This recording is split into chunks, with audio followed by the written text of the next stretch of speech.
Hey guys, welcome back to ProductNation, and in this video, we're taking a look at the Xiaomi Redmi 9T. This is a new budget smartphone coming into 2021. Really excited to try this out, and let's share that with you. Let's get started. Let's begin with some good old unboxing. The package is very similar to other Redmi devices, very nice clean packaging. Inside the box we have a 4GB of RAM, 64GB storage in carbon grey. Getting into the box itself, designed by Redmi, you have a clear case included with it along with the manual, and inside the box you have the phone itself, but more on that later. You also have a charger included as well as a Type-C cable.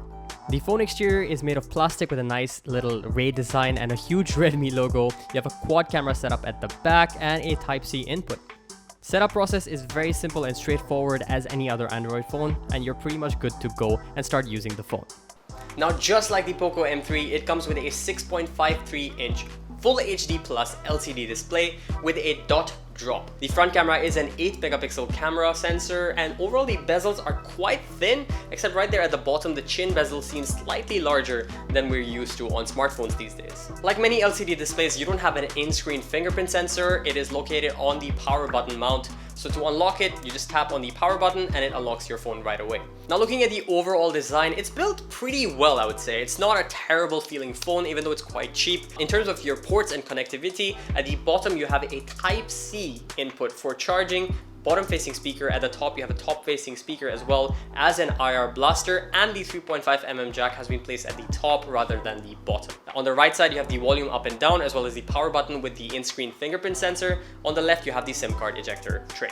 Now let's talk about the camera on the Redmi 9T. The camera on this is a quad camera setup with 4 different cameras. The main shooter is a 48 megapixel camera. The second is an 8 megapixel ultra wide. You also have a 2 megapixel macro lens as well as a 2 megapixel depth sensor. Now let's talk about the camera performance for the images and the videos. The image performance and the picture taking capabilities on this actually really surprised me. Even though considering the price point and the low budget on this, the performance of the images, especially with the HDR, was quite nice, and the way it focused in, the background blur and bokeh looked quite nice on this, and it's a pretty nice smartphone for Instagram photography if you want to take pictures for it. However, when it comes to the video side, it isn't really the best. The max resolution you can get is 1080p at 30 FPS, but the overall video performance isn't really the best. It's lacking on stabilization, the colors and the HDR performance isn't quite nice. Unless you're shooting in the pro video mode, you get a lot more control there, but overall the video performance, if you just pull it out of your pocket and start shooting, not really the best when compared to the image. One thing to keep in mind is that if you're here in Malaysia, the version that you're gonna get of the Redmi 9T does not support NFC.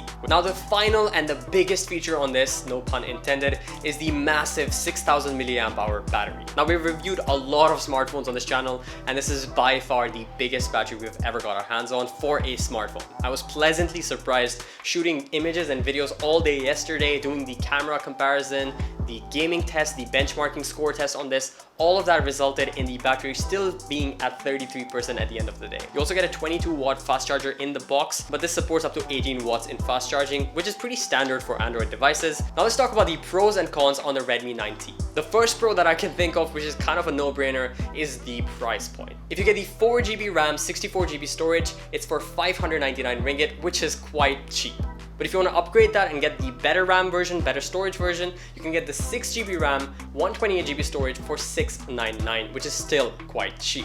The second pro on this is going to be that massive 6000 mAh battery. Now, if you're someone like me who doesn't carry around the charger everywhere you go, and you're out and about taking pictures all the time, watching video content on this all the time, you're definitely going to appreciate that 6000 mAh battery. It can last you the entire day, maybe even more than a day if you use it with medium to high usage. So for me, it lasted about a day and a half without having to recharge it with intensive usage. So that was a very big plus. The third pro on this is going to be the camera performance. Like I said, surprisingly, I was very happy with the camera performance. The HDR in specific really made me like the camera on this. If you want to take quick snapshots or even semi-professional looking shots, if you edit them, you can take the raw files, profiles. These are pretty good images that you can get out. The bokeh, the depth of field, quite nice as well. Now let's talk about the cons on the Redmi 9T. This may be the reasons why you wouldn't want to purchase it. I'd say the only con that I can think of is if you get the 4 gigs of RAM, 64GB storage variant, which is exactly the one that we have here, you're gonna feel some stutter. You're gonna feel some animation glitches, not really glitches, but more like a stutter when you're switching through.